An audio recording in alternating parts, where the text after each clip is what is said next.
10 जागा महाविकास आघाडी जिंकेल त्या पद्धतीचं सगळीकडे वातावरण आहे आणि त्या पद्धतीचं अकोल्याला मी काल होतो. अकोल्यालाही आम्ही बाळासाहेबांना आंबेडकर साहेबांना जे आम्ही प्रस्ताव दिलेला आहे त्यांना आम्ही सांगितलं की देशाची संविधानिक आणि लोकशाही वाचवण्यासाठी आपण सोबत या. अजूनही काही बिघडलेलं नाही. विड्रॉल अकोल्याचं सेकंड फेजचे विड्रॉल व्हायच्या पहिलेपर्यंत आपण मला निर्णय द्या. आणि ते म्हणत होते की नाना पटोलेला अधिकार नाही. मी सांगितलं मी माझा अधिकार वापरणार. आता तुम्हाला जे तुम्ही निर्णय सांगाल त्या निर्णयाचा 2 जागेचा त्यांचा आमच्याकडून अपेक्षा होत्या त्या निर्णय घेण्याची मी त्यांना सांगितलेलं आहे.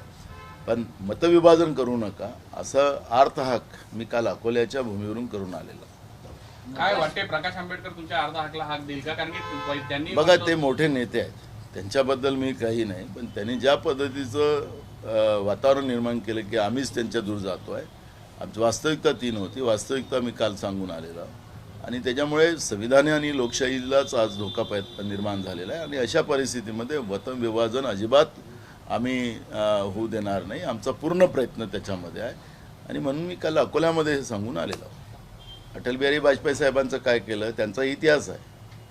त्यामुळे तसं होता कामा नये हे जाणीव करून दिलेली आहे. बस एवढंच केलेलं आहे.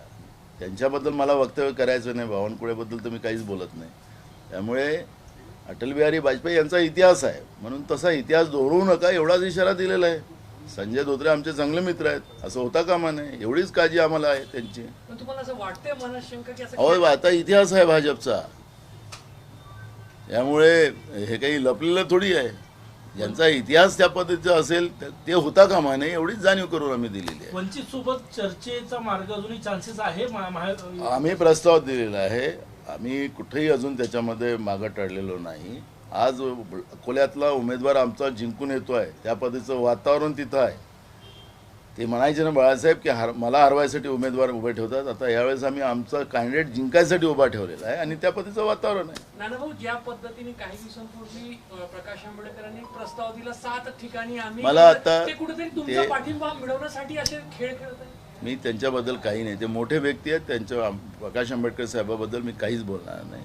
पण जो काल ते म्हणत होते नानाला अधिकार नाही आहे ज्याला अधिकार नाही मी त्यांच्याशी बोलणार नाही. मी त्यांना सांगितलं माझा अधिकार काय आहे. काल त्यांच्याच भूमीवर जाऊन सांगून आलो. त्यामुळे आता माझा अधिकार मी त्यांना सांगितला. दिल्लीला जायची गरज नाही आहे.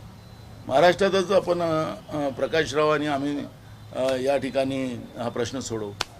तुमची प्रताडणा केली त्यांनी एवढी त्याच्यानंतर मला माझ्या अपमानापेक्षा माझ्या देशाचं संविधान आणि देशाची लोकशाही हे माझ्यासाठी महत्त्वाची आहे. मी पण मागासवर्गीय आहे. मी पण ओबीसीचा माणूस आहे. काय असेल त्यांच्या चुका झाल्या असतील असं मान्य करू. पण माझ्या अपमानापेक्षा माझ्या देशाचं संविधान आणि लोकशाही नाना पटोलेसाठी महत्त्वाचे आहे. 1 नाही 2 प्रधानमंत्री काँग्रेसचे शहीद झालेत. या देशासाठी झाले. देशाच्या संविधानासाठी झालेत. त्या पक्षाचा मी कार्यकर्ता आहे. त्यामुळे आज माझ्या नेत्यांचा राहुल गांधींचा सोनिया गांधींचा प्रियंका गांधीचा अपमान धडधडीत बीजेपी करतात आहे. पण आजही आमचे गांधी परिवारातली लोक देशासाठी लोकांमध्ये जाऊन त्यांना भूमिका सांगतात आहेत. मी त्या पक्षाचा कार्यकर्ता आहे. स्वतःच्या मान अपमानापेक्षा